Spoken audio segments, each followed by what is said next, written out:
Lidi, vítám vás u dalšího videa. Dneska se podíváme na opuštělý barák z roku 1993, kdy ho postavili německý vojáci, když obsazovali Karlovy Vary.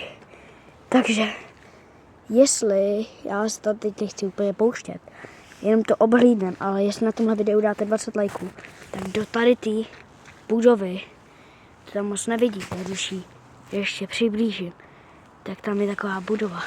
Tady jsou otevřený vrata. Ale lidi, já se docela bojím, jako mám airsofku, ale chápete, je to cizí majetek. Takže bychom tam mohli výjist. Jestli chcete, tam vlezem, prozkoumáme to. A bude to napínavý, jo. Protože koukněte, možná tam jsou bezděláci, nikdo neví, prostě je to opuštěná budova. Opuštělá budova, tak proto, že to tady ještě můžeme zlíbit. Když tak to můžeme předevšít odtud, jo, když tak prostě, že, a nebo když dáte náhodou stalejku, jak jste vydáme do tohle temného lesa. Vy to skoro vůbec nevidíte, ale tam je prostě temný les, jo, za mnou, nic jiného než les. Tak proto, ale tamhle cesta, takhle a tamhle je cesta.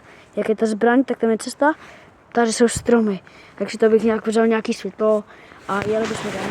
No vlastně, možná bychom vzal i elektrickou koloběžku a vydali bychom se tam, protože tam má další světlo, měli bychom už 2 světla a už by to možná nějak šlo vidět. Jo, hlavně na tohle bychom se fakt vybavili, vzali nějaký věci, všechno, jo, chápete, ne? A prostě tam šli, takže jo, takže tohle to bude hustý, protože se na to koukněte, jo, je to fakt klasivní. A tady jsou otevřený vrata na opuštěnou budovu, chápete, takže já bych tam šel, ale je to jako fakt, proto říkám lidi, že se tam půjdeme podívat, okoukneme to, úplně všechno tam koukneme do řádu a všechno tam prokoukneme, tady je to celý večer, takže jestli budete chtít,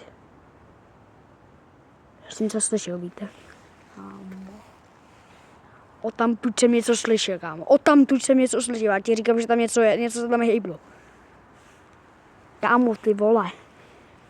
Takže zali to, kámo, já už chci radši pryč. Takže příště bychom se vybavili. Možná bychom vzali nějaký hosty. A šli bychom to třeba ve 2 nebo ve 3, jo. Takže proto. A potom jsme tam šli se vykoupit, kámo. Takže to asi pro dnešek, pro tohle video všechno. Jo, takže bychom se tam šli kouknout. Takže zanechte like a za 20 lajků se tam půjdeme podívat.